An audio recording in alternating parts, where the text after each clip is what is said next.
Good afternoon and good morning, good evening, wherever you are, from wherever you join us. My name is Ralf Südhoff from the Center for Humanitarian Action, and I'm really pleased to welcome you today here on-site and off-site, and very pleased to welcome our panel, which I will introduce in a minute. We would like to draw a bow today, all the way from 19th century to the sad events right now, these days, in Ukraine. And through a book of not less than 250 pages, so that's our task for the next 90 minutes, and we want you to get involved. So already please bear in mind that we will be keen to pick up your comments, questions from the Q&A section, and to get you involved in a little survey we will do in a minute. But before we do that, it's time for a welcoming remark from somebody who's much more appropriate for that. Our co-host, the German Red Cross, and my colleague and friend, Christof Johnen, please.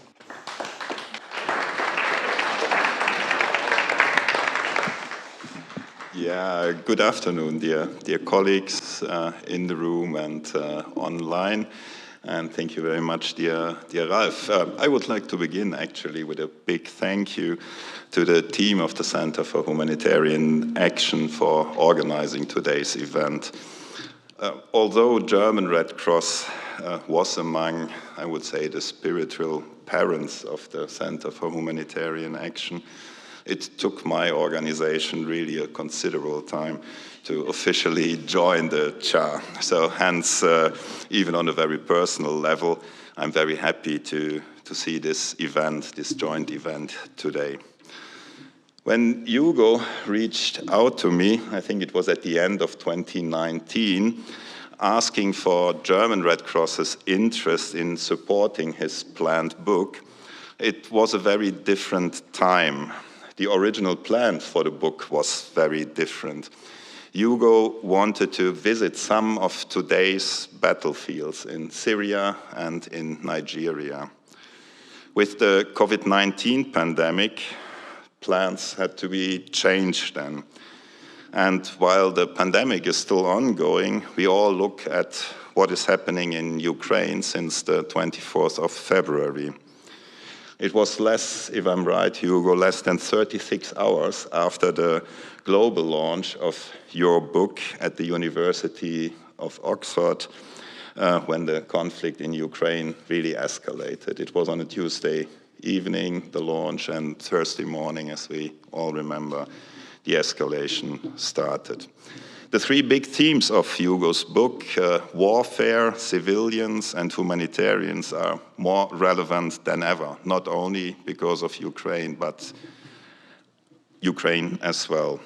We all see the suffering of people, and we all see old certainties shaken, and many of us experience the challenge of responding to the needs of the people affected by the war in Ukraine. I'm very grateful to Hugo for coming to Berlin, introducing his book, and putting it in a context to what we see in Ukraine. Thank you very much to Ferdinand von Weyhe for bringing the perspective of the policy maker in here. And some of you are here. I'm super privileged to work with wonderful colleagues, and my dear colleague Julia Meixner, who will be sharing her views, is inspiring me every single day. And last but not least, I'm so happy to welcome Irina Boicheva, my dear colleague from Ukrainian Red Cross. We had planned and hoped to have Irina with us here in Berlin, but as Ukrainian Red Cross moved back to Kiev last weekend, Irina has to be in Kiev to set up the structures again there. Irina, thank you so much for making yourself available in these difficult days. And thank you all for spending the afternoon with us. And with that, there is Irina. Irina, good to see you. And with that, Ralf, it's yours. Thank you.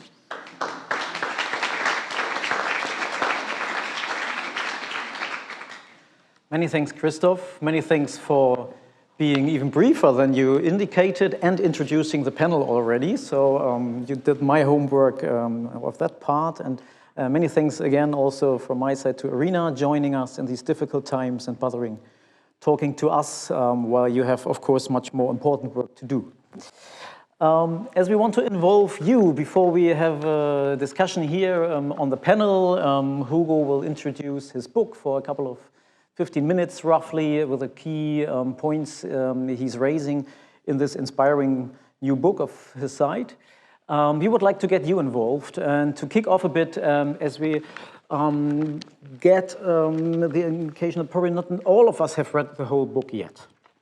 So Hugo has been shocked when I told him that might be the case, but to give you a flavor of what's in the book and why we think it's worth the discussion, we do a little survey online, and please get ready online to click it, but also in the hall you won't get away. We want you to raise your hand in a second on 3 quotes out of the book, and please, straightforward, let us know if you agree or disagree, just with a quick yes or no.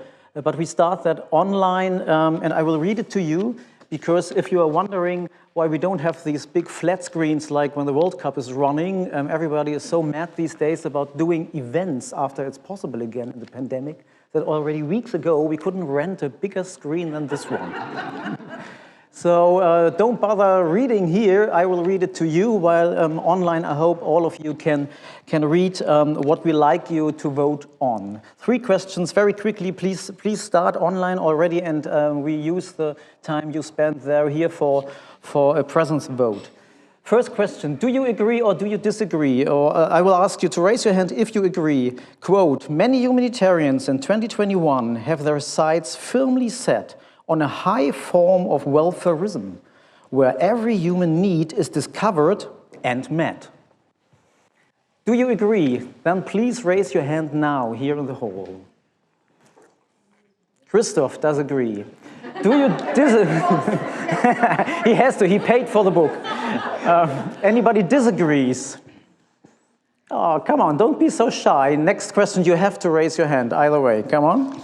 Okay, next one.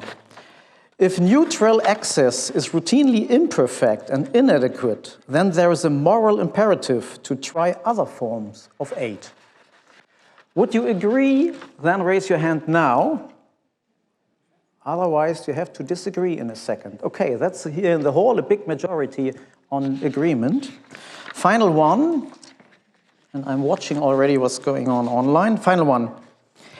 Men remain the forgotten civilians. Civilian men are implicitly stereotyped by humanitarians as relatively privileged, capable, and resilient.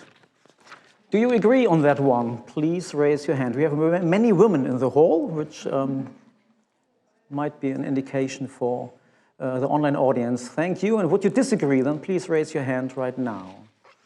No, they're getting shy again on the gender issues for good reasons.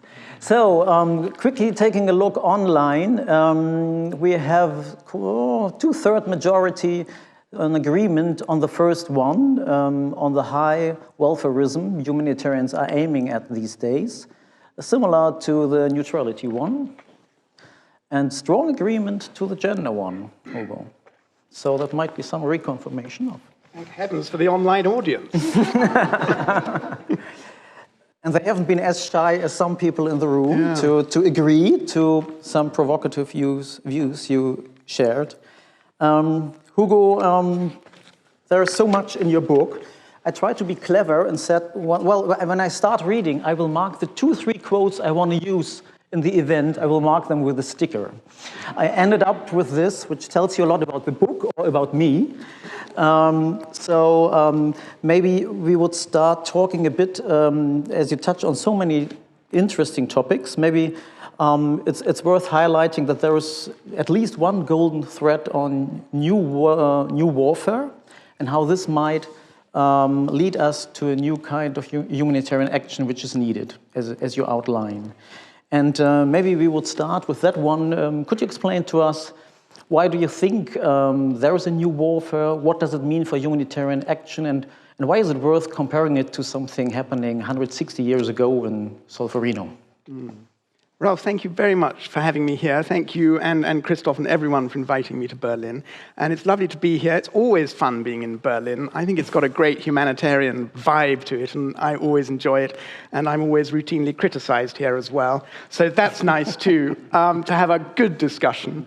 So the book is in 3 parts. It's got a part on warfare, a part on civilians, and a part on humanitarians. And the second part, the first part of the warfare bit looks at the wars we've had in the first 21 years. And in a way, those are the wars that most humanitarians are deeply engaged in at the moment, and in a sense, preoccupied with. And I just felt it was important that we also look at what I call next generation warfare, because I think humanitarians need to raise their head as well, so they've got one eye on the war that is being prepared. Because what I found when I started reading the military doctrines of the great powers like China, NATO, America, Russia, it's very clear they're not really interested so much in the wars we do at the moment. They are preparing, investing, and racing towards what I call in the book big war, which has 3 new domains in the jargon. So it's not just land, sea, and air. It's now outer space, cyberspace, information space, and a lot of thinking in geographical space now about the Arctic as well, and where food production will be as climate change develops. So they are thinking very differently, and they are preparing, as you know, all sorts of new weapons, stealth weapons, AI-based weapons, hyperglide missiles, and everything. So I thought it was really important that we look at what I call big war that might be coming towards us.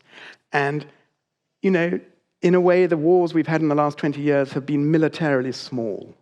But if the great powers go to war, we will be facing really big war with big military and big civilian casualties, as we did in the 20th century.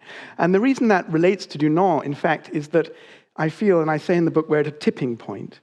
And when Dunant was writing, we were just passing that moment, moving from sort of an old form of Enlightenment warfare, I mean, it's a silly word to use, but European warfare, horses, cannons, whatever, and they were just at the tipping point of going into what I describe as industrial warfare, with trains, tanks, planes, telegrams, etc., massive guns, and industrial scale, warfare. So that's why our time is similar, because now we're at a tipping point from industrial warfare to computerized warfare. Maybe quickly jumping back to what Dunant was actually putting to paper 160 years ago, and why that was related to a change of war as well. Maybe elaborating a bit on that one for the ones who are not fully aware. So, I mean, Dunant writes a better book than me, and it's a shorter book too, which is and he describes the battle of Solferino early on, even though he never saw it. Actually, he describes it, and that's a very bodily kind of warfare. He's focused only really on the male body, the wounded male body, the fighting male body, etc. And our warfare today is very different. And it's, in a way, the center of the frame now is the female civilian rather than the wounded male of Dunant's time. Mm-hmm. So there's all sorts of changes as well as continuities. Mm. Mm. And if I get your book right, there is this continuity you describe that Dunant put this to paper because there is an industrialized warfare upcoming, and he thought we need to have a humanitarian stance at it, and it has been sort of starting point of humanitarian aid as we know it today, and the Red Cross, Red Crescent movement. Exactly, and I'm not sure Dunant saw industrial warfare coming, but he really saw the need to alleviate and mitigate warfare with rules, with this great organization that Julia represents today on our panel. So that's good. Right. And today, you describe in your book, we might be at another tipping point where warfare is changing and humanitarian action needs to change.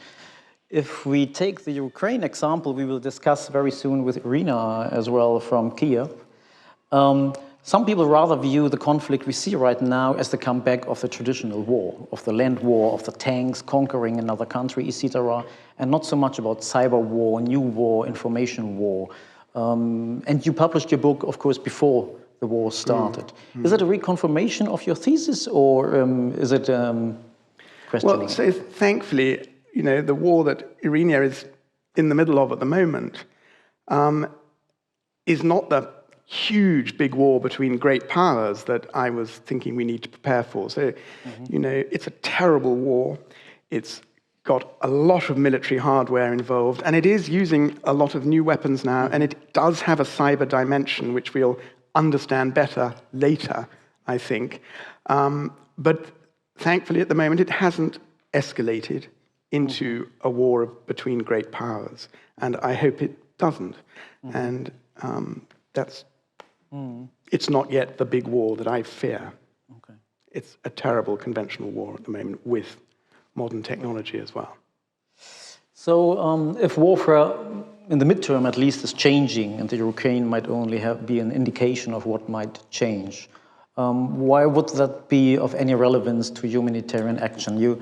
Maybe if I share one more quote in the book, in the second part you mentioned it's about what warfare, new warfare, industrialized warfare meant to civilians. And you make a very important point, if we can look at one of the quotes of the book again, where ironically you again hit a bit the humanitarian community as we are here together. And if we share a quick quote also online, what war today means for civilians, you share the quote, "A particular verbal trick in current humanitarian rhetoric, voiced repeatedly in media and fundraising appeals, is to say that people are suffering in war more than ever. This is not true," end of quote. So if we don't see suffering of civilians that much in war, why do we need to bother about the change of war? What's the challenge we are facing? But we do see a lot of suffering of civilians in war, and Irina is sitting in the middle of that suffering in Ukraine at the moment. What I'm saying is that, in a sense, I think there has been exaggeration and special pleading by the humanitarian community in the last 20 years, as if the wars we have at the moment are worse than ever and needs are greater than ever. And I just dispute that historically. I say, in fact, if you look at the middle of the 20th century, and if you look at the Korean War, and probably if you look at the bombing of Vietnam by the Americans and others in the Vietnamese-American War, you'll see much greater direct violent deaths of civilians than we've seen in the 20 years so far. But civilians do suffer enormously from displacement and rapid impoverishment, destitution, and of course things like detention and other things that I'm afraid are beginning in Ukraine now with Russian deportations and filtration camps. And so, yeah. Right. So the Ukraine example shall be rather a wake-up call for us that the big confrontation of big powers might be coming back, and that might be one of the first signs we are seeing for that. I think that's very important, and I think everybody knows that you know, there are serious great powers now who are contested in a way they haven't been for the last 30 years. They are contested again, and they have a whole new way of doing war.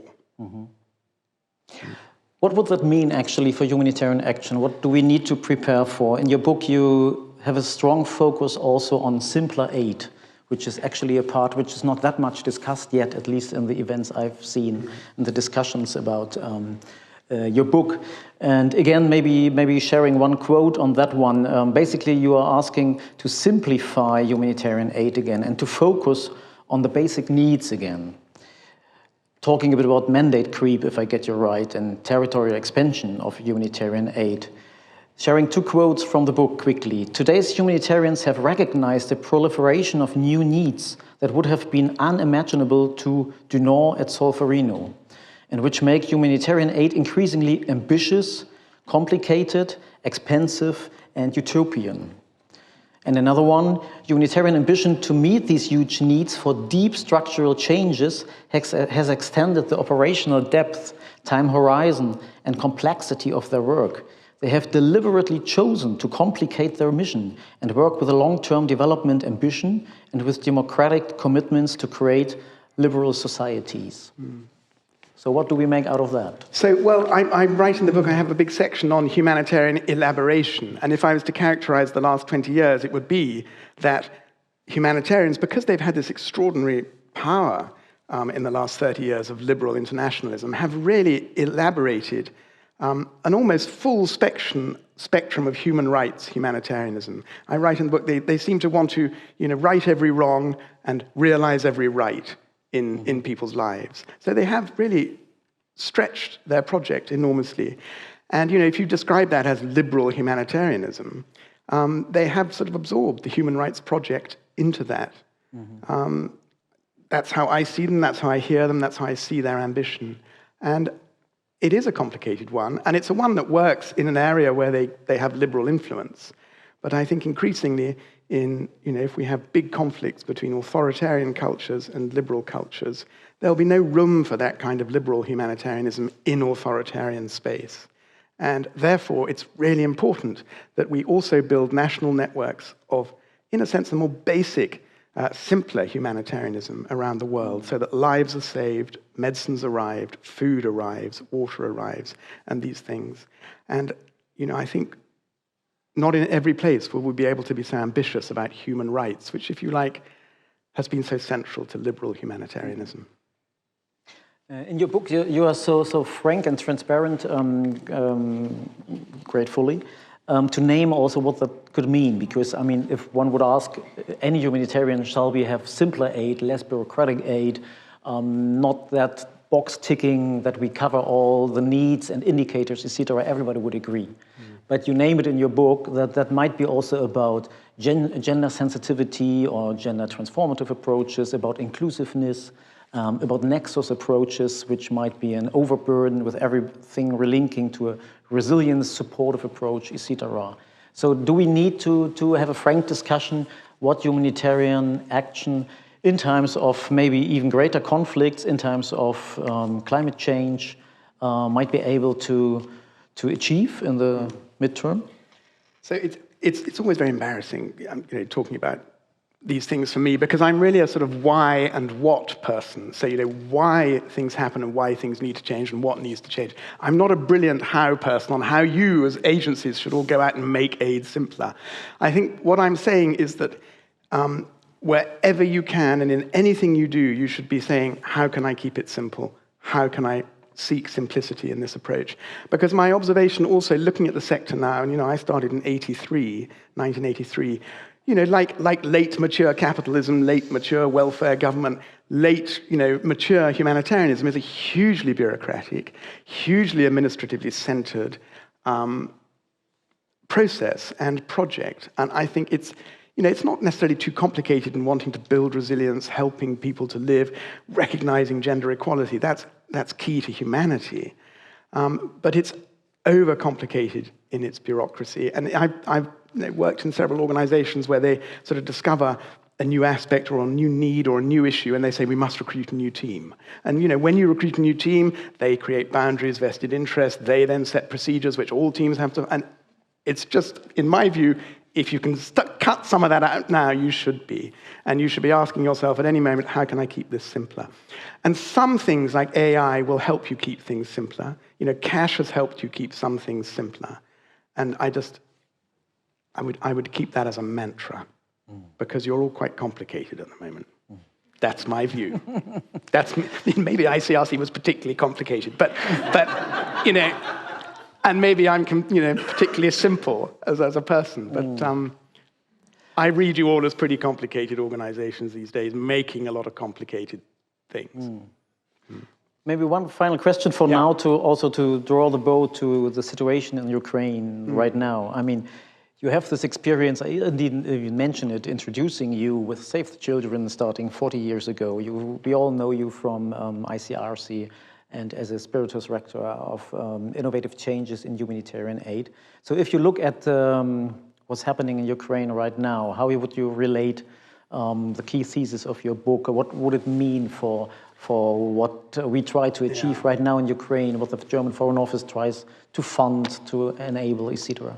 Well, I think in a way, Ukraine is so important for the whole agenda that I'm arguing for of localization and building and supporting national humanitarian institutions, national networks. And that, I think, presumably is Irina's challenge. How do you take an organization like Ukrainian Red Cross, which was doing rather different things and was rather smaller 6 months ago. How do you help really scale that up? And how do you do it? By letting Ukrainian Red Cross be self-determined and independent and build itself as an institution.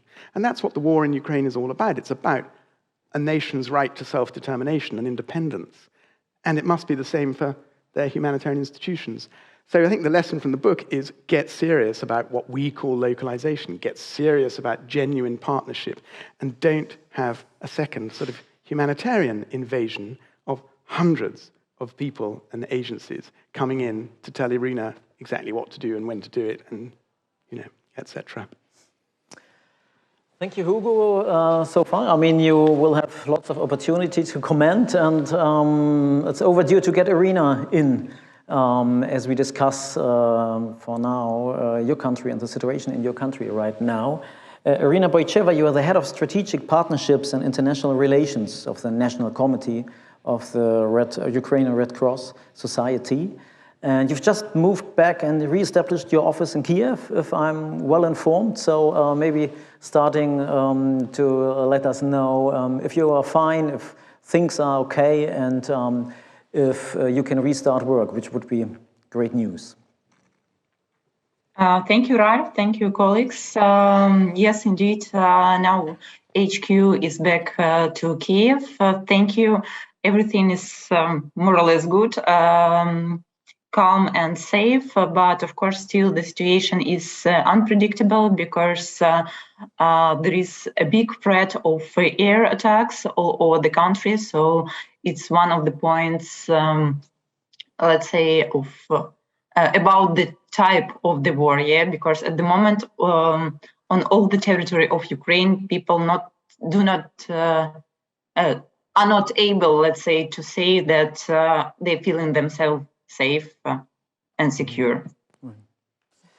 Irina, if you could brief us a bit on, we discussed already how civilians are affected right now by the war. What's your take? How's the situation right now, and what does it mean for your work as a local actor in Ukraine right now? Mm-hmm. I think I will not say something new because for any emergency, disaster or war, it's always about the civilians, and civilians are the first target and the most vulnerable in this situation.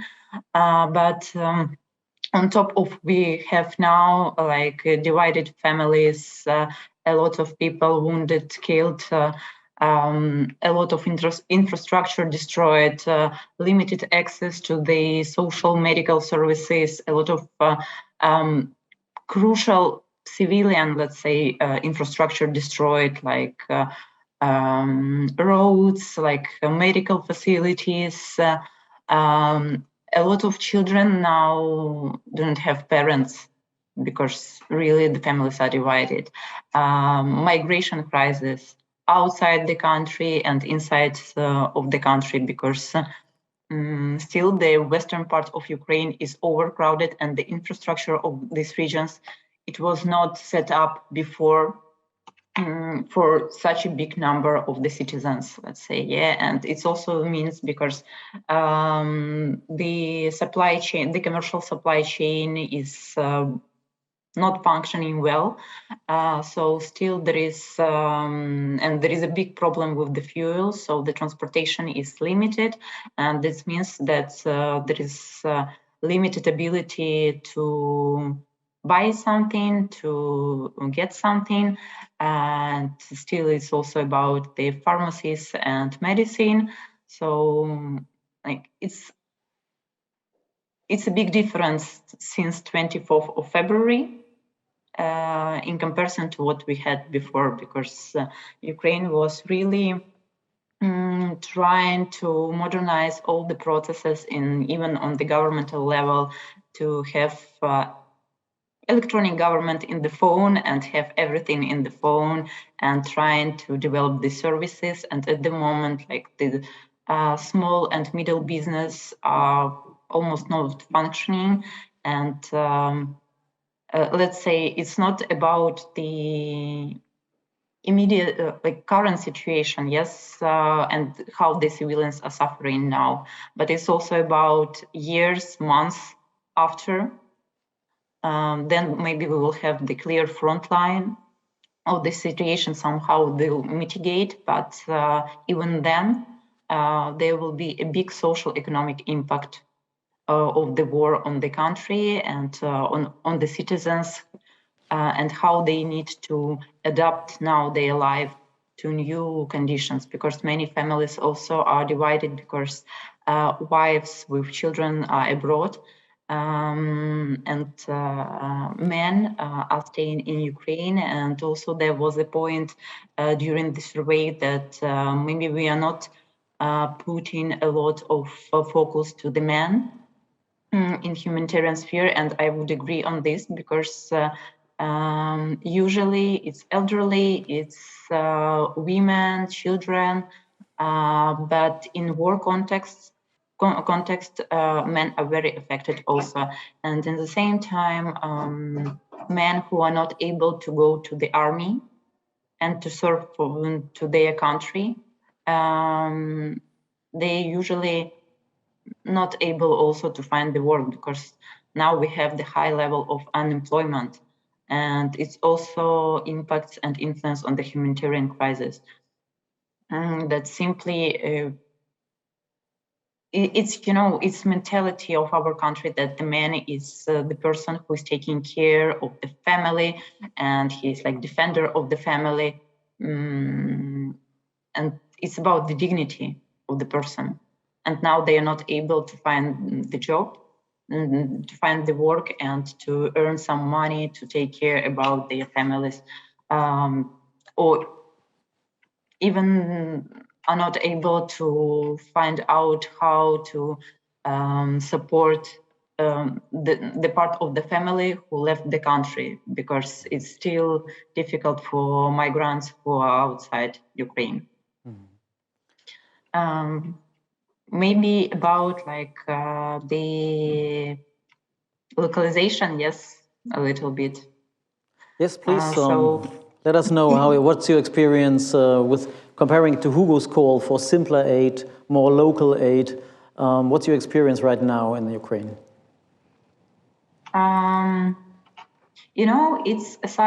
It's a medal of two sides.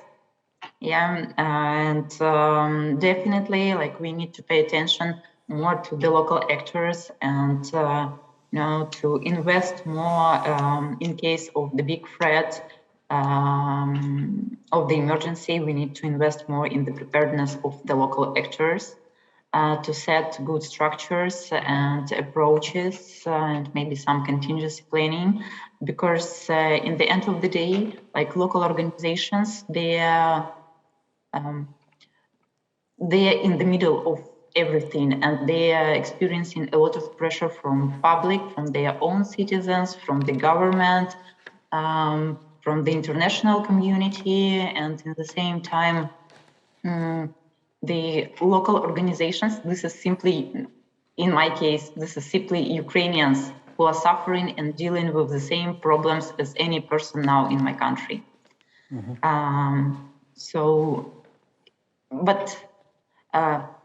Local organizations, yeah, they have access to the government, they have access to the beneficiaries, they know very good the context, they know very good the law, and they're able to do a lot of things, but they need support.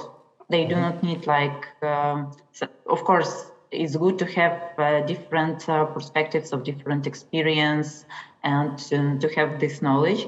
But in critical situations, the hosting national society or hosting national organization usually has better background to operate and better access and knows how and what to do, but just should be strengthened in some sides. Do you also need some different kind of support? I mean, taking Hugo's thesis that aid needs to get simpler, and a conflict setting like in your country might be the prime example how humanitarian aid can be too complicated, to asking too much from local actors or even asking too much overall in a comprehensive way, not to save lives as a priority right now, but to hit so many targets at the same time. Is there an overburdening? Do you see that already right now at your end, in your operations these days? I think it's, at the moment, like everything is simplified in Ukraine. And for example, receiving humanitarian aid, accepting it from abroad and bringing it into the country, into the beneficiaries, it's quite simple process. But in the same time, it's difficult with the coordination. Because a lot of actors, and I'm not talking about only movement present in the country, there is a lot of small organizations, NGOs, which are also trying to provide some support. And I think the crisis in Ukraine was unique because first 4 weeks I was receiving from, actually it was 24/7, the calls from all over the world. Even from some private persons. I do not know how they found out my phone number, but they were saying like, look, I'm having one box with something and I would like to bring it through the border to Ukrainians. And it was quite difficult to operate because everyone wanted to support our country. But at the same time, if there is no coordination, it's impossible to provide any kind of support. And really, because there is no now clear target groups of beneficiaries. Now everyone is affected in the country. But to make better coverage, it's really good to have strong communication and coordination. And to have some, let's say, plans B if the war happens, because no one was expecting such a massive scenario what happened in Ukraine, and of course, like government also needed some time to restructure and to change the approaches, but. At the same time, our government is quite strong in some innovative things and very much tries to support the population, the civilians. And we also do not need to forget that we should be in line with the course which is chosen by the government in order to make it really national-wide programs, because it's really now impossible to define the most vulnerable. Every case, it's something difficult and actually, and very sad. Many thanks, Irina. If I get you right, on the simple aid side, it sounds like so far in this onset emergency, it's as simple as it should be, while there might be a concern that once the international machinery is getting moving and in, things might complicate. But we can discuss a bit further later. Many thanks for now. And I'd like to turn now quickly to Dr. Ferdinand von Weyhe. Many thanks for being with us. Von Weyhe, you are the head of division for humanitarian assistance, international disaster response, and humanitarian mine action. So it's quite a portfolio, especially these days. Many thanks for being with us. Maybe taking one step back on this question of, are we seeing or upcoming a new kind of warfare? And as a second question later on, what might that mean for your portfolio? What's the analysis of the German Foreign Office? Are we seeing a new kind of warfare already in Ukraine, and this challenge of great power conflicts coming back maybe? First of all, thanks for having me here and for these very interesting insights and the good ground for discussion, which I really appreciate, because every now and then we have to step back and really think over what and why we are doing things and how we are doing them. Now, answering your question, well, I'm not a war analyst by no means, and I'd like to address the question or answer the question through two angles. One is in terms of war, I do see that, and I think we all see, that Ukraine, that Syria, that Afghanistan, if you take it, is not a new war like cyber and out of space.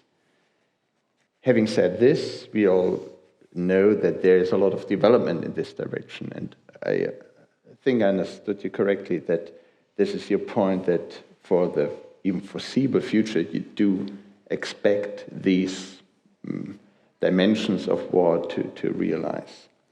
This is one angle. The other one is coming from the humanitarian needs. If we see the people in need, if we see the people that getting humanitarian assistance, so where are they? And I think, I wouldn't talk in percentages here, but a lot of them is domestic, if you call it like this, warfare, terrorism, natural disasters. So there's big wars, big power wars coming from people in need, people that get hopefully humanitarian assistance. I think this is not the biggest in number in terms from that angle. Mm-hmm. Hugo's point on civilians not being really in the focus of current conflicts and sharing in his book a lot of figures to which extent civilians are not really by warfare hit for the past, have been hit the past 30 years by warfare, as the number of casualties among civilians is relatively low, even if that's always a very hard thing to say. But fearing that the great confrontation of great powers again in future might change that and be a totally new challenge for humanitarian action. Would you see signs for that in the Ukraine conflict and how it's managed by the great powers, by the Western side, by how it's run by Russia, surprising many of us, how straightforward they've gone into this aggression? I would go beyond my competences or my task to really have a profound answer here, but I think like all of us, we do see that this is a very traditional war. We all remember this counting of motorized battalions in the uprun to 24th of February, and all we see in terms of, well, at least what I see, perhaps there might be others seeing more, what we see is a very traditional kind of warfare, and may God forbid that this will turn into a new dimension of war, because this would, in fact, have much more casualties among civilians, that's for sure. Maybe taking the challenge and the issue raised of simpler aid and a refocusing of the humanitarian mandate up and relating it to maybe greater challenges even in the humanitarian world in future, but also right now. I mean, we have already the lowest figure of humanitarian needs met in financial terms. We have record numbers of people in need. Is there a point where we might need to redefine what humanitarian action should target on? Do we need to reconsider if it can cover all kinds of human rights issues, maybe even to forget about linking it to nexus issues, which is a top priority for other good reasons of the Foreign Office, for example? This is really a very interesting point, because hearing what you're saying about simply directly to the point, no gut marker, no nexus whatsoever. I was, of course, in my log frames we are having, and those working with us definitely know, and working with other donors, I think it's same thing, but slightly different. But I'm actually wondering, because here I'd like to differentiate between different settings, right? If it's a hot war as we have in Ukraine, I think it's very much like straightforward, no big like how many women, disabled would be met, how the nexus, how it's embedded, and it just like bring help to the people. If we have like other situation of protected conflicts, of IDP camps, then I think many of these, let's say, more sophisticated, more difficult issues have a very good reason to be addressed. Talking about the nexus, for example, I think it's, and you were spelling out that there is rocket high numbers of need, and even funding is going up, but still the gap is getting larger. And I think there's really good reason to really have on the both ends of nexus, and we always focus on the humanitarian development nexus. And this is very reasonable, because if we have protected conflicts, if we have camps being there for decades, then it is, of course, getting into development aid, development cooperation. So it's really hard to draw a line there. On the other edge, it is very important, and I do have the feeling that we sometimes underestimate that, to have a really like conflict-sensitive approach. To what extent does humanitarian assistance have an impact, or has an impact, on the conflict situation? To which extent it plays into power games? Mm-hmm. And I think from a pure humanitarian perspective, we sometimes neglect that point. Right. Hugo, maybe quickly bringing you in before we move on to Julia, who has a lot to say about that, I know. Hugo, is it a question of timing that, for example, in onset emergencies, we might need to refocus on basic needs, on just saving lives, and to make that the top priority for every funding we have in a way, while if we talk about protected crisis, conflicts, a more sophisticated approach might be legitimate. If I read your book correct, you might want the humanitarians rather to step out of this context of protected crisis, no?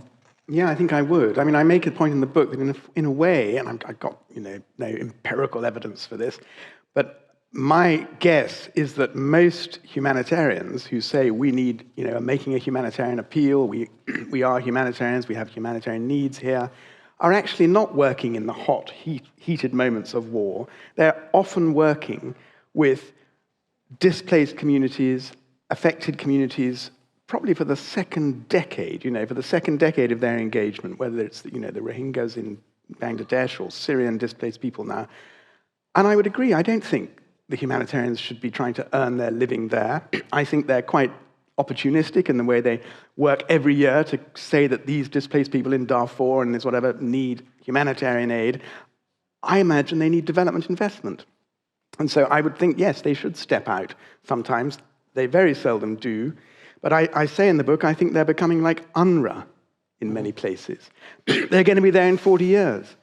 And, that doesn't help. And I think they should get out of the way and stop framing these people and these places as a humanitarian crisis and make way for proper development investment. Many thanks for that. Julia, moving to you and maybe asking you to comment in the first place on another quote from Hugo, if I may. Julia, you are the deputy head of operations and head of operations and National Society Cooperation, which is a very important task, of the German Red Cross. And if we can share quickly a quote Hugo has in its book, and asking you how would you comment on that one, working for the German Red Cross. Big aid leaders have not yet adapted their business model to break up their bureaucracies, improve their value for money, and maximize their impact. They are set on a path of building bigger and bigger operational superagencies to deal with everything, and hope that their Western government donors, we will come back to you on that one, Western government donors view them as too big to fail. How would you comment on that one, working not for a tiny NGO in southern Germany? Yeah, but I think it's actually very hard for me to comment on that one, because I think the thing that I personally also appreciate a lot about the Red Cross, Red Crescent movement is, in particularly, that we try as good as we can to work with the national societies, like, for example, the Ukrainian Red Cross and others. So a lot of things have been said that we have to unpack and that are sort of reflected in this quote as well, right? I think Hugo also said this before, like localization needs to be spiced up, right? So if we want to avoid these superstructures, this complexity and so on, we have to be serious about localization.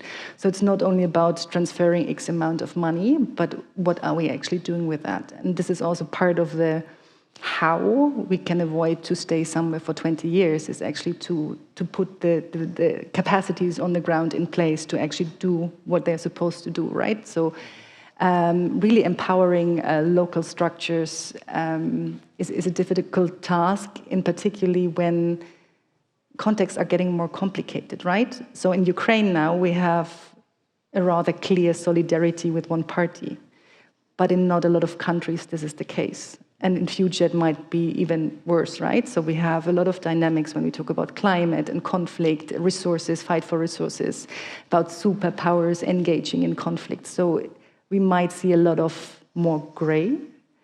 So, and then we might have less appetite actually to strengthen local actors. And this is something where we have to, I mean, you also mentioned this, where we have to think about risk sharing, right? Like still engaging with communities, with local organizations, and share the risk that it might go wrong. Because this is our only option. If we don't want to stay 40 years somewhere, is to enable everyone who's there to actually take care of themselves, to provide, I mean, back in the days we called it help yourself, you know, like a help to help yourself. But at one point, we have to be honest about the limitations of the Western system, right? So the limitations of fund, the limitations of our capacities to actually move things. So honesty is maybe one, unpacking, getting simpler, and restarting to listen. I think we really, with all the log frames and all the new ideas of looking and finding, we try to unpack very complex world and dynamics, I think. And it scares, right? It's very scary because you can do a lot of things wrong. So what we tend to do is to find a way to limit the risk for ourselves, for our donors, to just phrase it somehow that is more comfortable for us. But it does not necessarily reflect the reality of people we actually want to serve and support. So I think we have to reverse this. And it's very hard to listen and relearn what we actually can contribute to find our new role, to make the Irinas of this world and the national societies like the Ukrainian Red Cross actually doing their job. So they need us maybe for different things. And right now, localization is very much looked at from a compliance point of view, I would almost say. So when we talk about capacity strengthening, we talk a lot about like finance, organizational structures, logistics, procurement, and so on. We don't really talk about the real capacity on the ground to link, for example, with the national system. So I think there's still some room of improvement that also the humanitarians actually have to spice up the game to actually put local actors in a place where they should be. Maybe one follow-up question. Might there be good news in Hugo's book in the way that you don't frame it this way in the book, I believe, but saying, well, if humanitarian aid it's too complex and it's too much insisting on neutrality, which we might touch upon in a minute, and at the same time it's supposed to get more and more local. But if we have it less complex and simpler aid, if we don't ask for neutrality in every context, it might ease getting more and more local in a way, and you can break this vicious circle that they rather limit each other in a way. Is that maybe a fair point, which could allow to replicate what you try with the national societies in various countries? It's a fair point because I think it's simply part of a reality, right? So I think every local community or every first person that tries to first respond now does it from a very human point of view, and that is not necessarily always a neutral one, right? It's a very human instinct. And I think this is also maybe something that we have to accept as in reality, and particularly in complex surroundings or in war like in war scenarios like in Ukraine right now. So we are humans, and I think we really have to learn that again. So it's about humanity, after all, and sometimes we tend to overcomplicate that one. Many thanks. Maybe before we move to the audience, you are most welcome to ask a question in a few minutes and using here the micro in the hall, but also online in the question and answer section. Please share with us your comments and your questions as soon as you can. Quickly touching on the point of neutrality, and you won't be surprised anymore that I have a quote for you. Hugo put something in the book we shared in the survey, but in a blog referring to Ukraine after the conflict started, there would be another quote some of you might have cited before. Many humanitarian organizations and the governments funding them will step away from the principle of humanitarian neutrality, which has so dominated Western humanitarian aid in the wars of the last 30 years. Instead, many humanitarians will opt for political solidarity with Ukrainians and recognize humanitarian aid as an important part of Ukrainian resistance against Russian violence and dictatorship. And I think they will be right to do so. Some people have been surprised how straightforward you ask for an end of neutrality.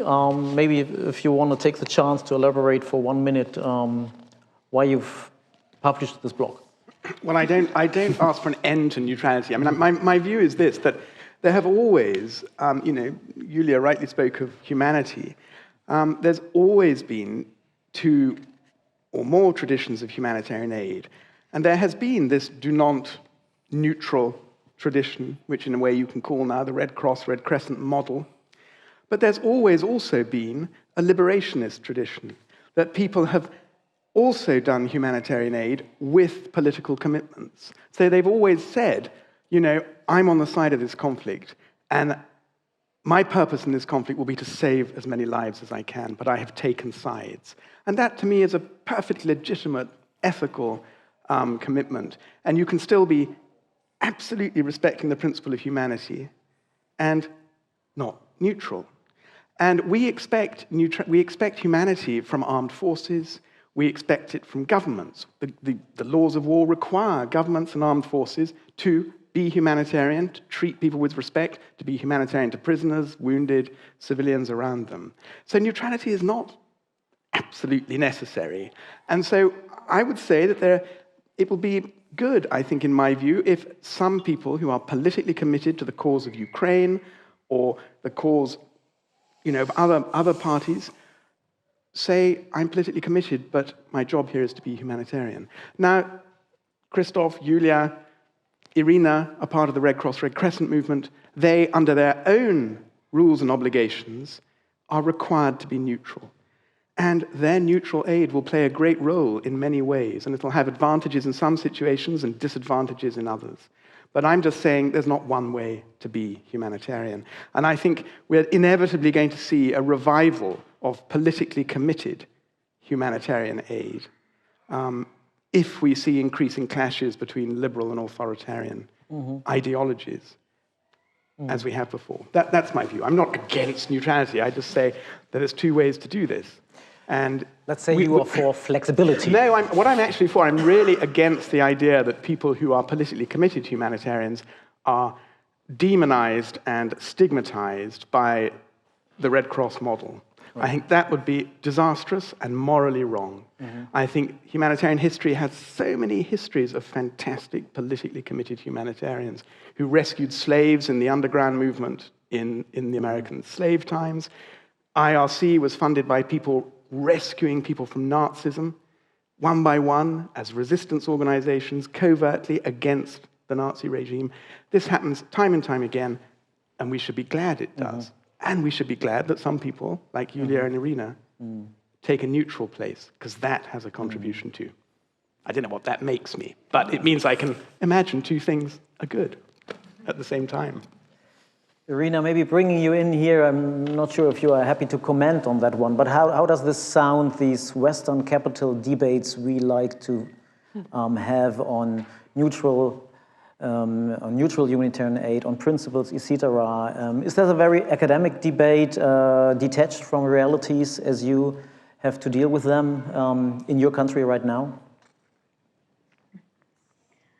You're absolutely right, Ralf. Yes, it's quite sensitive moment and quite sensitive question to answer, but at the same time, in terms of the movement, definitely it's yes for neutrality, but like for I'm not saying that it doesn't. It is not applicable to the hosting national society, no. But at the same time, like usually hosting national society is auxiliary to the government according to the law, taking care of the population on the territory of its country. So it's an obligation, but internationally, the movement, of course, should take care about the neutrality.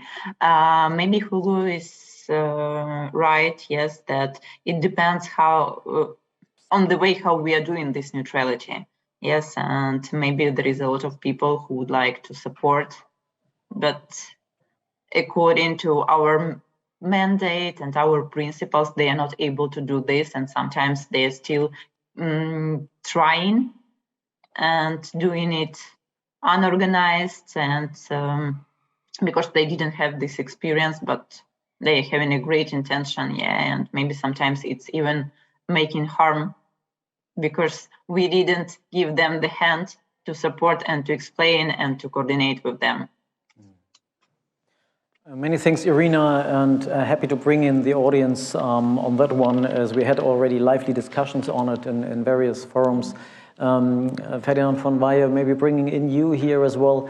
I recall when you started as the new director of your unit, we had a discussion on the principle of neutrality, and you asked some very valid question about if humanitarian action isn't always political in some ways and having a political impact, and why many actors are insisting so much on that and asking for a briefing on it in a way, with a fresh look as a newcomer.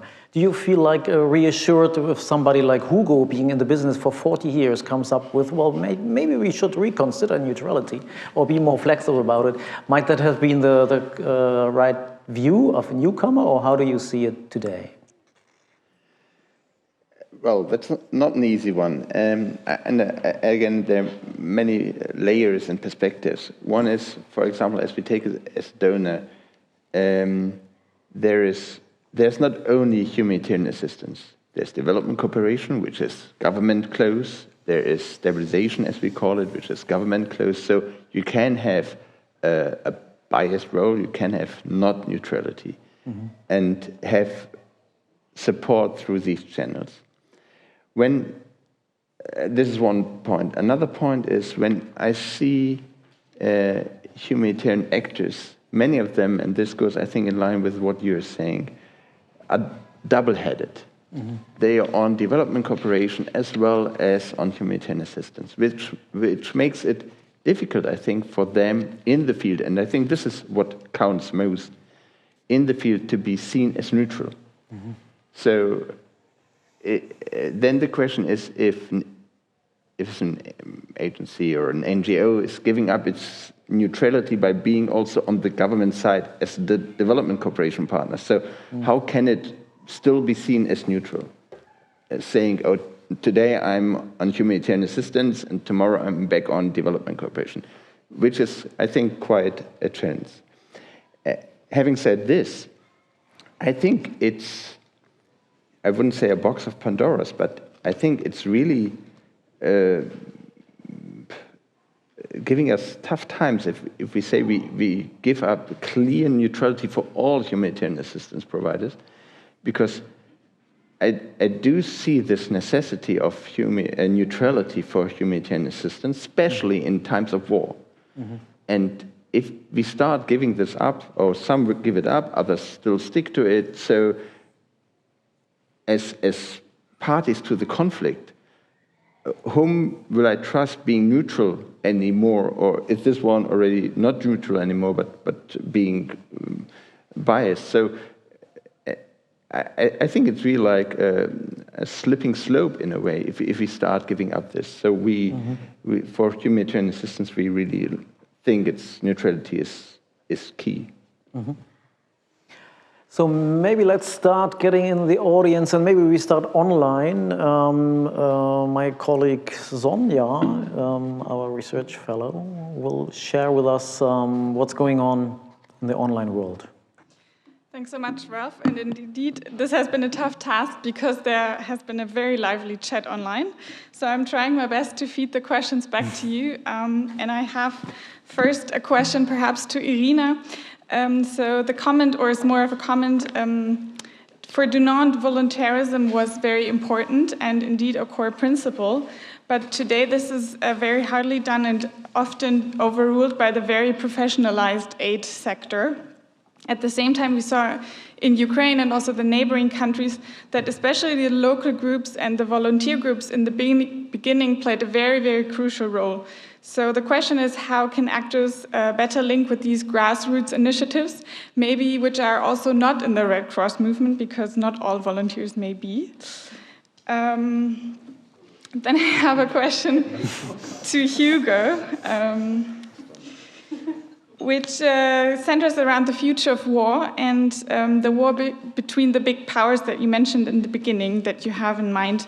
The question goes if you would consider this to be between the West and China, and would this kind of third world war that you are pointing at involve nuclear arms? So very precise question looking into the crystal ball. Yes or no? Short answers. Similarly, a comment also on that same note if humanitarians should think about and potentially raise also a voice now about the dangers of future as well as current technologies when it comes to computerized responses, be it, for example, drones that are involved in border control, surveillance, or biometrics. Then we have another question on localization, which perhaps I'd like to pose to Hugo as well as Ferdinand von Weyhe. So the question is, to what extent is localization of humanitarian aid even possible in the context of a humanitarian system that is very dominated and funded by Western interests? And I think we've touched upon this in the discussion. Especially when funding streams are not the funding streams are not necessarily reflecting humanitarian needs. And just perhaps rephrasing the question a bit from my side, what also a donor like Germany can do to ensure this, taking into consideration that actually the amount of direct funding to local actors has gone down last year. And then Sonja, shall we take a break? Yeah, just a last question, perhaps, and then I'll move back. I think a lot of the discussion was centering around the monstrosity of the humanitarian system and how we can simplify that, and I'd like to pose this to all of you. Thank you.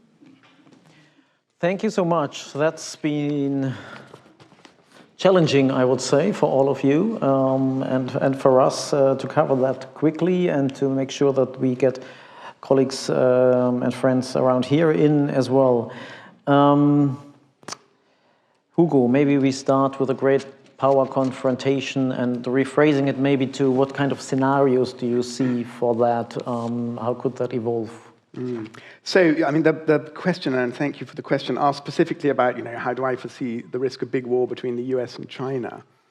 And of course, I hope with all my heart that that would never happen. It's a terrible, tragic prospect because, of course, at one level, the rise of China is such an exciting thing for the world. That it's returned to its proper rightful place as a great power in the world. And the peoples of China and the peoples of the US are great peoples.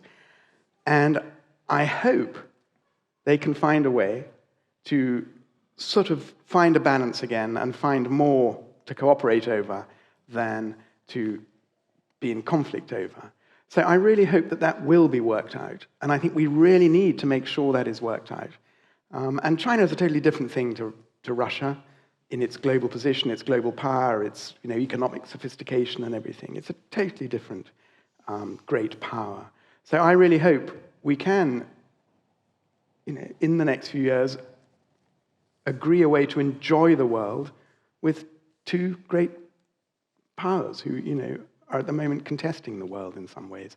The flashpoint, of course, is in the Indo-Pacific region, as it's been relabeled. It's always a very bad sign when the Americans give a new geographic label to a part of the world. In about 1906, they started suddenly calling this thing the Middle East. And then we had constant war there for the next 100 years. When they start calling something the Indo-Pacific, we're probably going to have 100 years of war there too. So that's a really bad sign. So let's hope we don't, and that we find new ways to have other priorities in the world. If they did, it might go nuclear, but in a sense it doesn't have to go nuclear, because the devastational power of new weapons and the devastational power to sort of hit outer space and just totally destroy terrestrial back office tech, because so much of the world is controlled by things in space, is devastating enough for us all now in the very sophisticated, connected life we lead. So I think all of us should make sure that doesn't happen somehow as citizens. Do I keep going? Please. On the localization question, is it possible? Well, to be frank, it doesn't look like it is at the moment, and I would tend to agree, with the question that it seems to be going backwards. But of course it's possible, and it requires new attitudes, and it requires new business models in these big super agencies. They've got to focus on much more, a model of cooperating to build national networks, rather than intervening to help individuals. And that's the big challenge for them, to change to become business-to-business supporters, not business-to-customer models of trying to count 100,000 people that need their help and then go and deal with them individually. They've got to support organizations who are there, as Irina said, who know the context, have the thing. So I think it's possible. I think there's so much for them to lose in terms of jobs, pensions, etc., that it's really frightening, because they'd have to lose a lot of jobs and completely change the way they work. And I train UN people sometimes, and they talk endlessly about the golden cage, living in the golden cage, and how could they possibly give up their job and do something else when the UN's educating their 3 children through university? I mean, this kind of weird stuff that goes on. So they're going to have to give some of that up and actually decide other humanitarians' children's needs a chance at university too, etc. So I think we've got those decisions to make psychologically, emotionally, and ethically and honestly, as Julia said, and then we might stand a chance. And quickly on the monstrosity. Okay, very quickly. So I know it does sound when I talk that I'm talking about a monster, but actually if you read the book, I'm a huge admirer of what we have achieved, and I do see myself as a small part as a humanitarian in some ways. What we've achieved, and I compare Syria in 1916 to Syria in 2016, and show the extraordinary change in the humanitarian system that's been brought about by people like you all in this room in different roles, and the fact that we did not have the absolute disaster of millions of deaths in the civilian population in Syria in 2016, which we had in 1916. And that's partly because the system is not just monstrous in its complication and everything, it's also a wonderful achievement of international humanity that Julia talked about. So it's not just a monster. And I can confirm that there were quotes in the book highlighting that as well. So, Irina, bringing you in on the localization topic, if we want to frame it and name it like that. If I got the question right, one is how do we ensure that it's not just a question on time once your efforts, for example, are dominated by international agencies? And might there be some kind of partnership needed also between local actors and some who don't want to be part of the Red Cross movement, for example? Sorry, could you repeat, please, the question?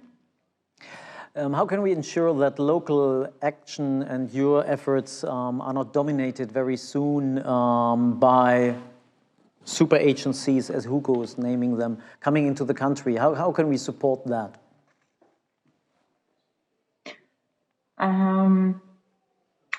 If we're talking about the movement, so I think there is a tendency, and I hope that it will be keeping this, and the movement will be keeping this tendency, putting on a leading role and in the center the hosting national society.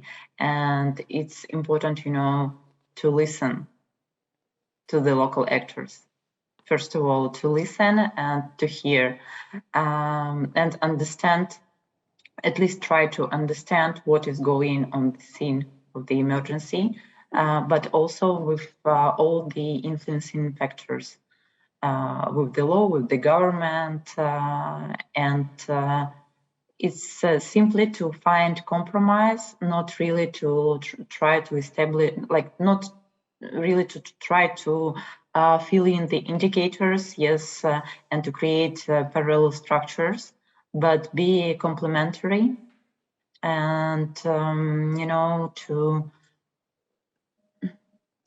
use, let's say, the privilege of the competencies of different actors and put all this together and act together, but not really trying to compete and to create something new on top of what is already existing. And within the country, if we're not talking about the movement, of course, it's also great to have good coordination between the local actors, because it's also about the full coverage of the beneficiaries, yes, and knowing who is doing what and where we can support each other, because we raised already today about the complex aid, yes, and complex service. And by one agency, sometimes it's quite difficult to reach this indicator, yeah, to provide complex services to the beneficiaries. But in good cooperation with the local actors, I mean, between local actors, it really could be reached. First of all, avoiding the duplication of each other and not also trying, you know, to define the humanitarian market as it's possible to call it this way. Thank you so much. Ferdinand von Weyhe, maybe framing the question on localization in two ways. One question, very practical, what can the government of Germany contribute to have a more localized approach and more German funding going direct to local actors? But also maybe the question on power balances. We have a humanitarian system which is asked to overcome itself, to share power, to decentralize power to actors who are not really part of it yet. Is that a realistic task, or how could this shift be managed and enabled? More localization is a goal of ours. And when we talk about localization, I think we should make it really clear, what do we mean by localization? Is just passing on of agreed action and just put into practice? Is that localization? We would say no. It is really like taking aboard the dedicated knowledge, the local competences in framing an approach already, and not only like in exercise. So we want to bring this forward. 2 weeks back, we had quite a bigger call on localization, how to really foster it. I think for the time being, it's very much through and with intermediaries, so the big organization. I think when we talk, especially with a lot of Red Cross in the room, about localization, I'm always wondering, what do we mean by a local entity? So is a Caritas local or a Red Cross local? Is it really like local, or is it still the big family? So, but I think it brings very well aboard the specific local knowledge. It is possible for us to fund directly local NGOs. We want to expand this. But, and let me enclose the question of monstrous or simpler a little bit here. Humanitarian assistance is not easy. And I think it's, and everybody I think in this room knows better than I do, and has many aspects. When it comes to being reportive to the parliaments for 2.5 billion euros we spend a year, we need good answers. When it comes to sanctions and humanitarian exemptions, we need good answers. When it comes to really like overcoming the funding gap we need good answers. So this causes, in a way, a monster, because we want to respond to this challenge, in a way. And it's not just easy, here's money and go for it. It is, you may have heard G7 statement only last week on anticipatory action. It is not easy. It is kind of way sophisticated, right? With trigger system, country-made food fund, and so on and so forth. Red Cross is really like one of the front runners in this system. And thus, it makes it complicated and difficult because life is not so easy. And coming back to localization, I think this is a very good add and contribution and making it even better. And this is, I think, the aim of it, to make, not for some, let's say, more general power balance, whatever, but really to make the system better. And I do believe that with local power, if to take this word again, aboard the humanitarian systems will become better. I mean, the argument of capacities and complexities, some might argue, well, that might be a good reason for slow progress, while on the international level, and as well, if I'm not misled, on the German level, we are rather moving back, also on the German side, due to rapidly rising funding for good reasons and generously budget increases, while the share of funding going to local actors by that is rather decreasing. So maybe we all need to get better on discussing models to expand the capacities to implement in a complex way even major amounts of funds like pledged by the German government.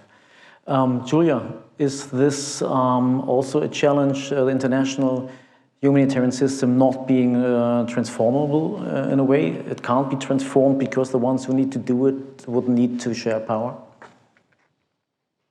Oh, we have to be more optimistic about that. I think we need to be persistent. I think it's with everything, right? Like we have a Western-dominated humanitarian system. It's about our very private, as you mentioned, was it you mentioning, doing this joke about the UN and the golden cage?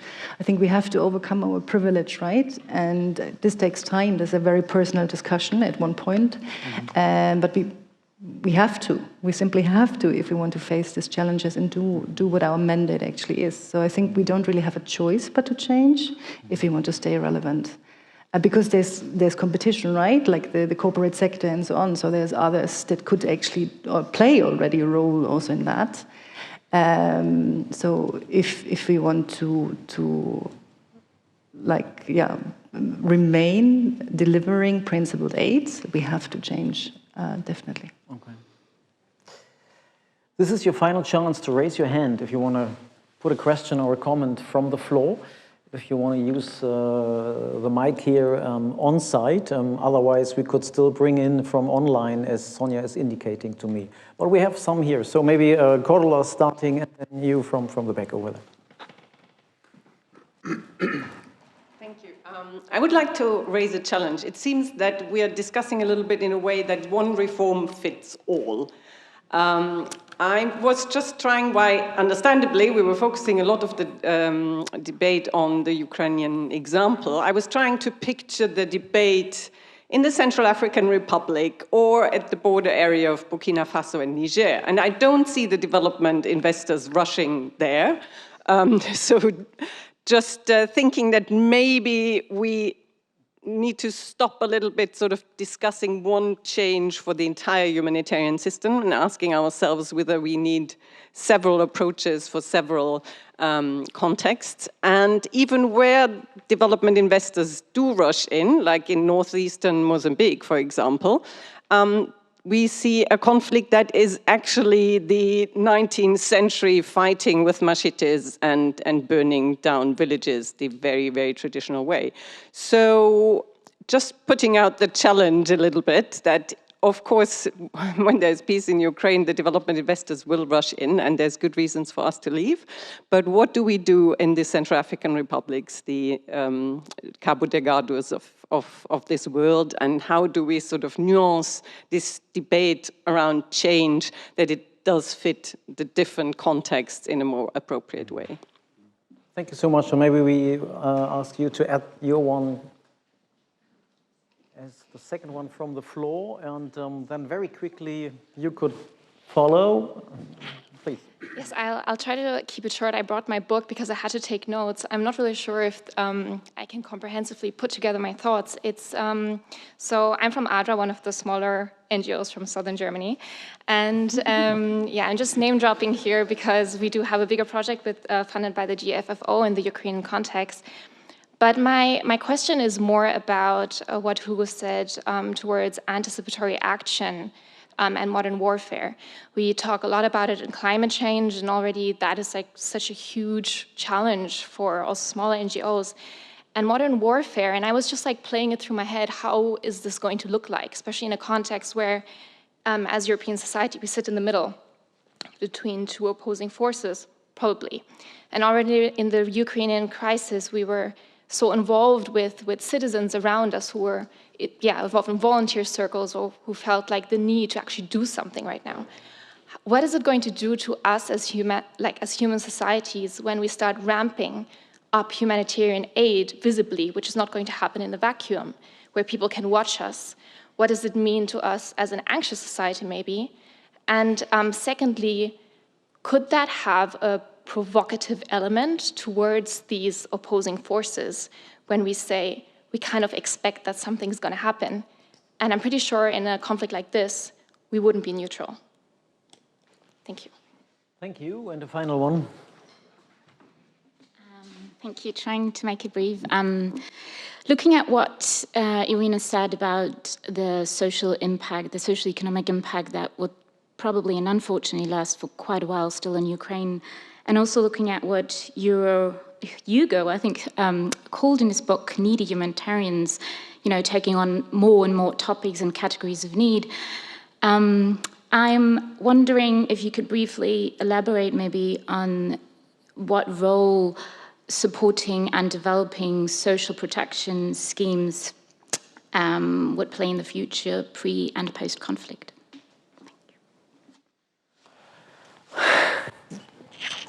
Is everybody happy to extend for another 10, 15 minutes here on the panel? It's a hot day. Okay. I've got another person. Yes, please. Ulrika's got 24 questions. How do you know that? Now I have 25. My first brief question is, Hugo, you are such a wonderful wordsmith. Couldn't you find a new word for localization? I hate it. It's really awful, it's condescending, and it's not what we need. So that may be a little difficult, but reform we would appreciate. My main question, comment is about the growth of this humanitarian system and its, somewhat monstrosity appearance over the past 30 years.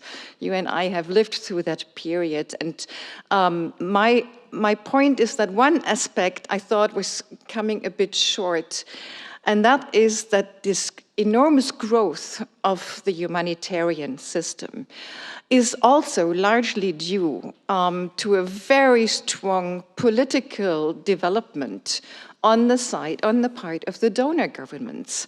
That started after the end of the Cold War, when all of a sudden Western governments discovered that there was a possibility to somehow intervene, unfortunately later also with weapons, but especially through humanitarian aid. And Joanna McCrae, whom you know, she is a British scholar, she said famously 20 years ago about countries in the world, she said, the rich get diplomats, the poor get aid. And to some extent, I think that is still true. It was very true in Germany, where I think it was very clear there was, and it's very difficult to contest that. I'm happy about politicians who favor humanitarian action, but it was coming with an agenda. And I briefly told you earlier, it was exactly that reason why all of a sudden MSF, with whom I've worked, discovered in the mid-90s that we had to be become more neutral in order to distance ourselves from this political wave of instrumentalizing humanitarian action. So I would be very interested to have your thoughts on that. Thank you. Very quickly, please, a final question. What I'd like to ask is very different from all the other questions. Please stick to the mic. My name is Marie-Céline Schulte. I'm a social epidemiologist of gender-based violence. I've worked, for example, with Somali refugee adolescent girls on sexual exploitation and abuse in the area of the Horn of Africa.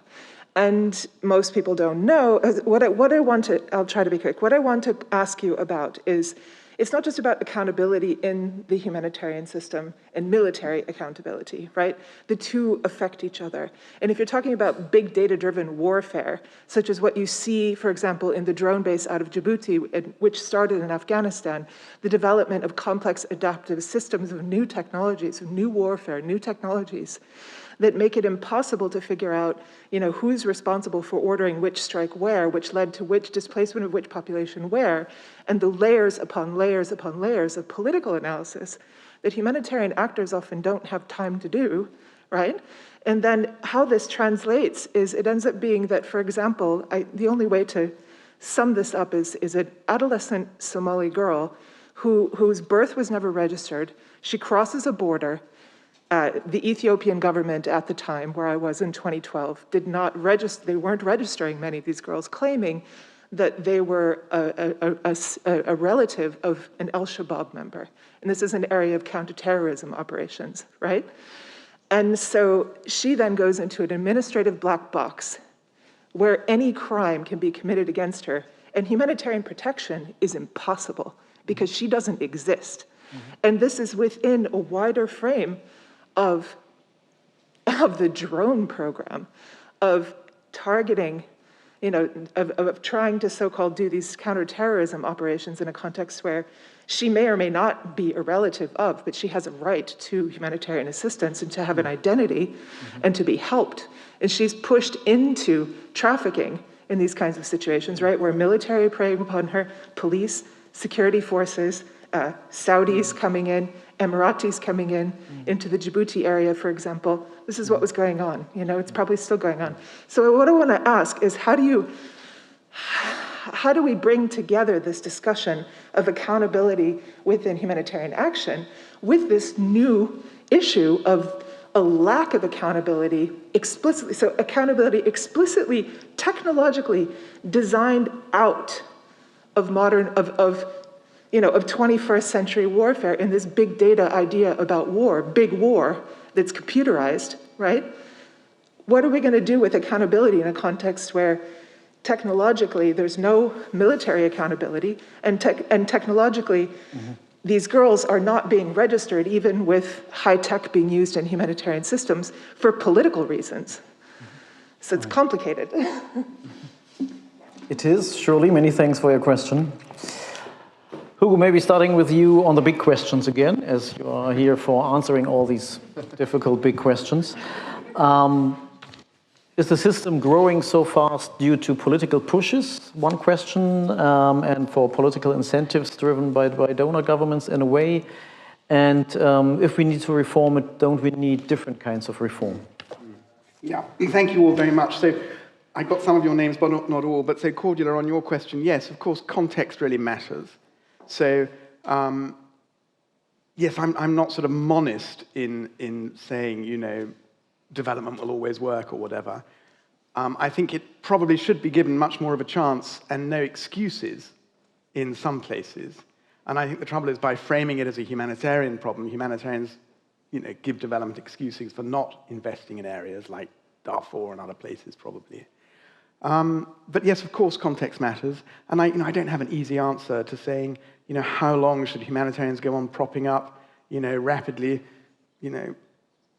displaced people who live in, urban settlements, informal settlements, how long should they go on propping them up? It's a very difficult question.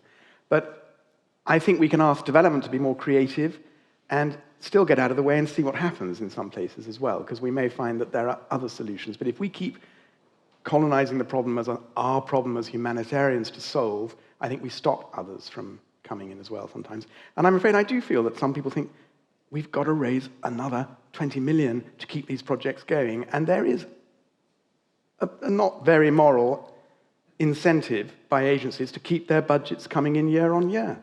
And I think that stops alternative solutions, frankly. They just keep saying, this is ours to do. And I'm not sure it always is. So I don't have a complete answer, and I recognize, and I think you're right, that we have to look at context. And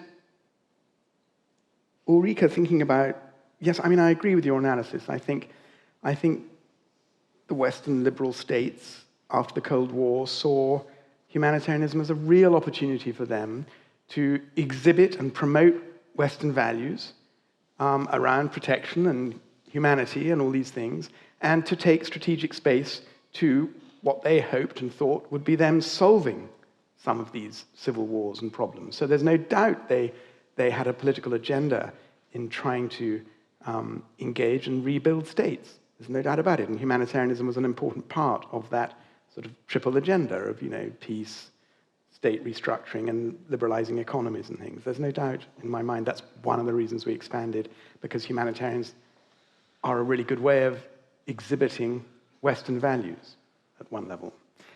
So they have political value in that way. Tina, on social protection, yeah, I think I'm right about social protection in the book, because I do think it is going to become increasingly important. And this is ways that governments might be offering universal aid, welfare aid of some kind, pensions, whatever, insurance schemes. And the humanitarian system can very well latch onto that, expand it sometimes, introduce new people to it. And the Red Cross movement, Red Crescent movement, has good experience, actually, of supporting various states in places like Kenya with their social protection systems and expanding them and improving them. And I think the other good thing about social protection is it can arrive, as Irina was saying, from your government, in your pocket, through your phone, wherever you are, they know who you are. So I think there's a great future for sort of AI-informed digital social protection, because it helps people when they're moving. And it probably would have helped that Somali girl if she'd been properly integrated into a system that Ukraine seems to have, where your government is with you in your pocket if you're lucky enough to have a phone and a smartphone. So yeah, social protection is important, I think, in the future, and particularly with climate and everything.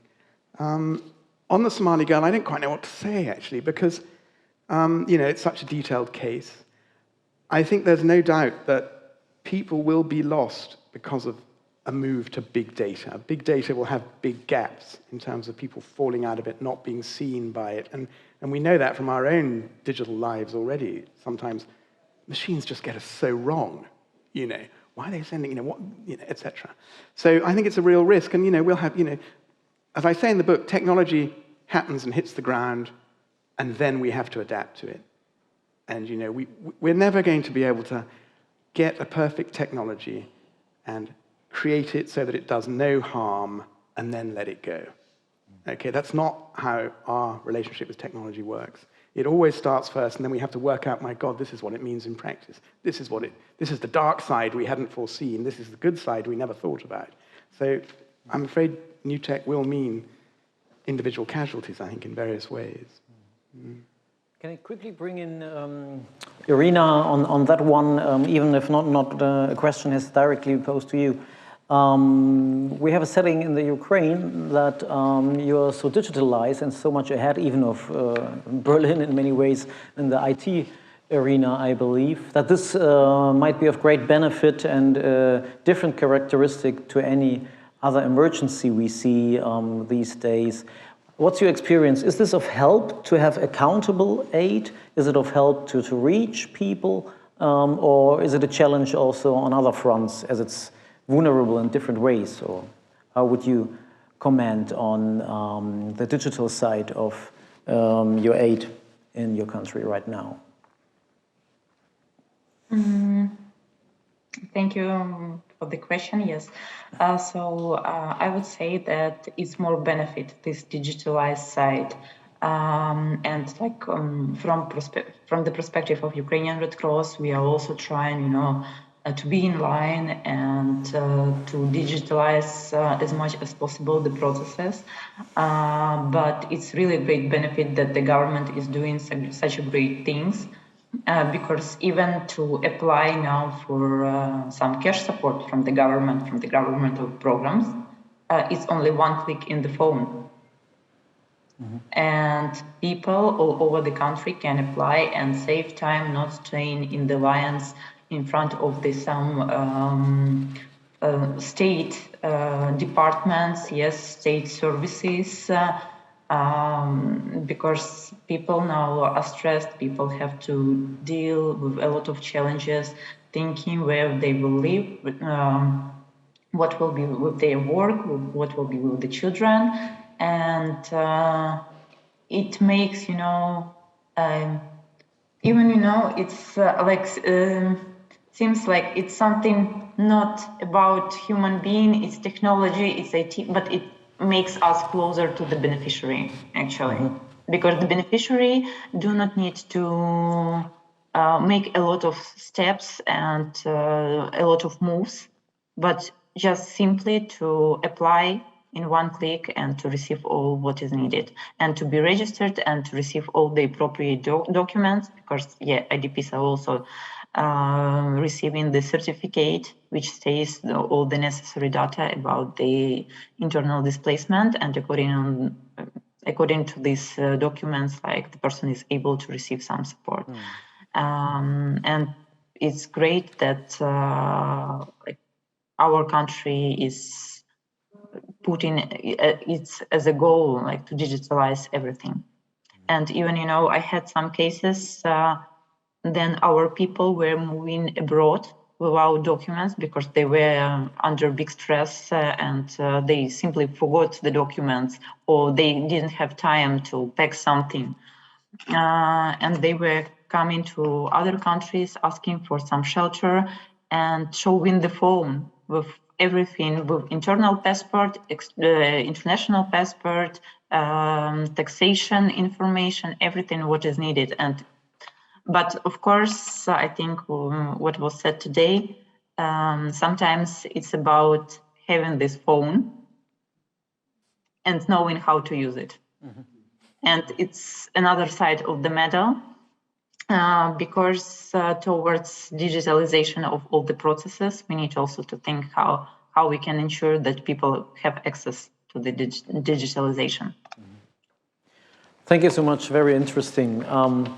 Maybe quickly sharing, Ferdinand von Weyhe, with you the question on, is there also a donor responsibility in the context of rising humanitarian appeals and needs? Is there a political interest involved in engaging in contexts where this is rather politically pushed? Would you agree on that one?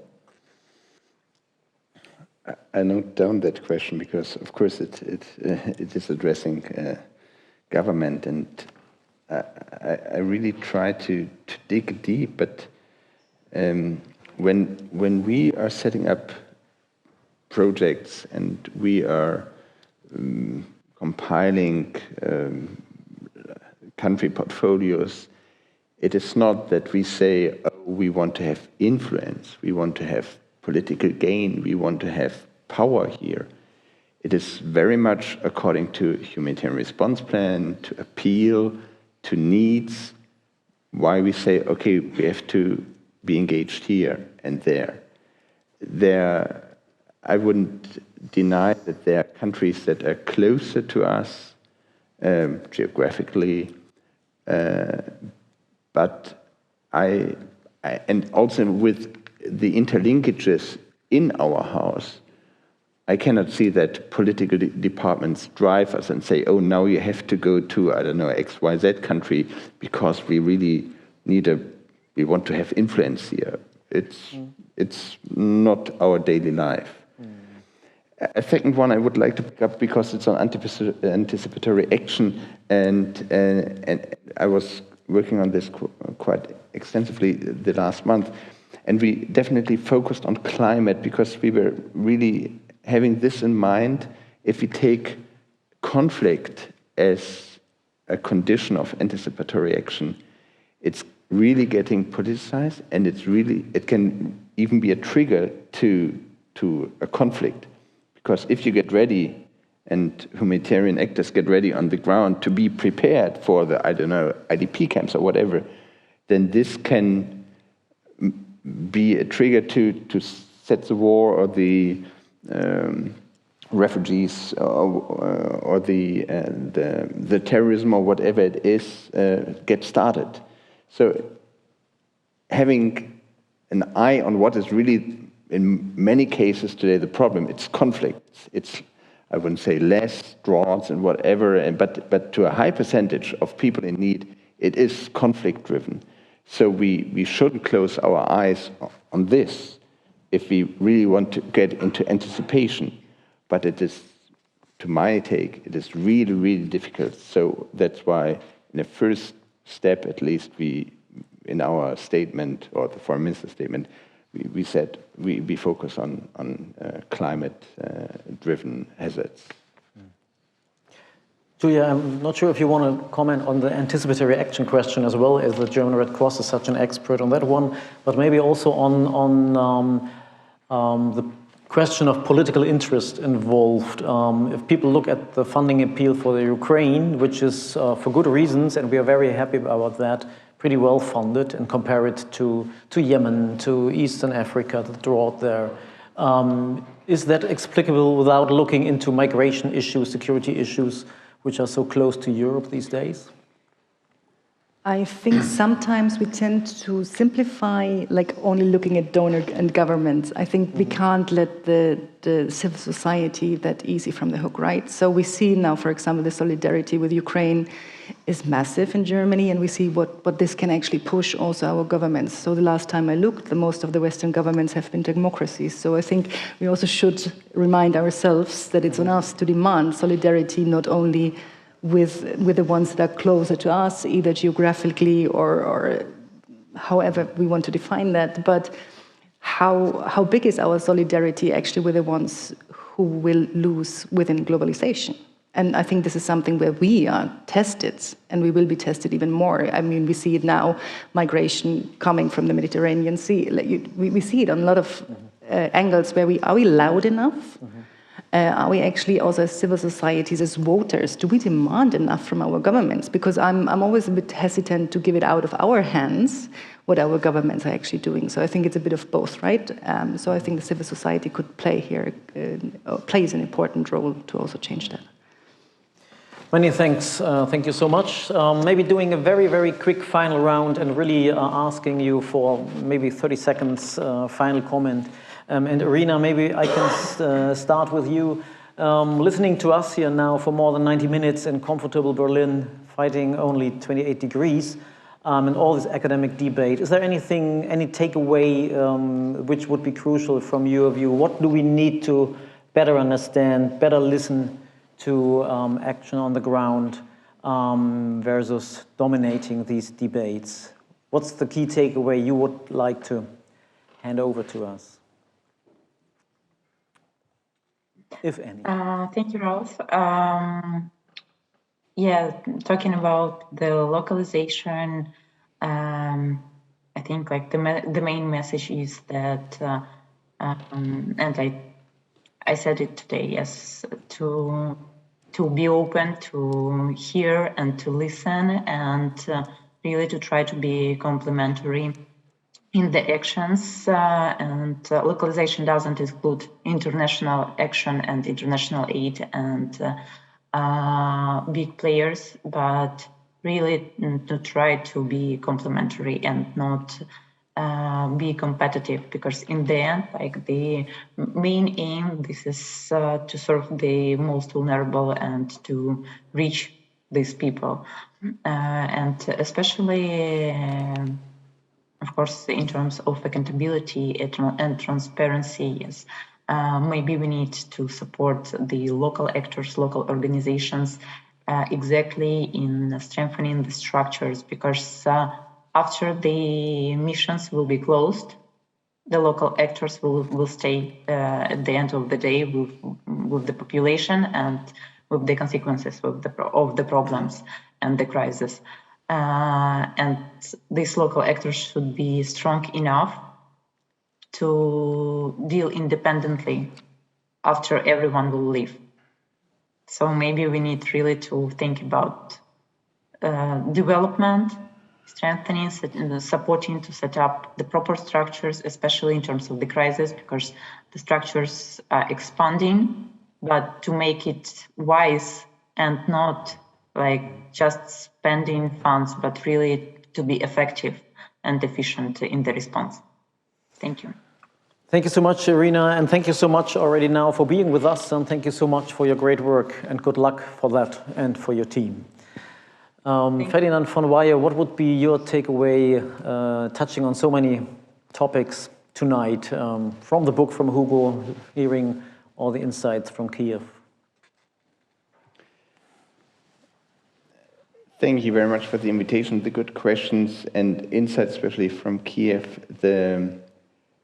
The book, your thesis, are quite a challenge to me, especially when it comes to neutrality. And we had quite an exchange on this.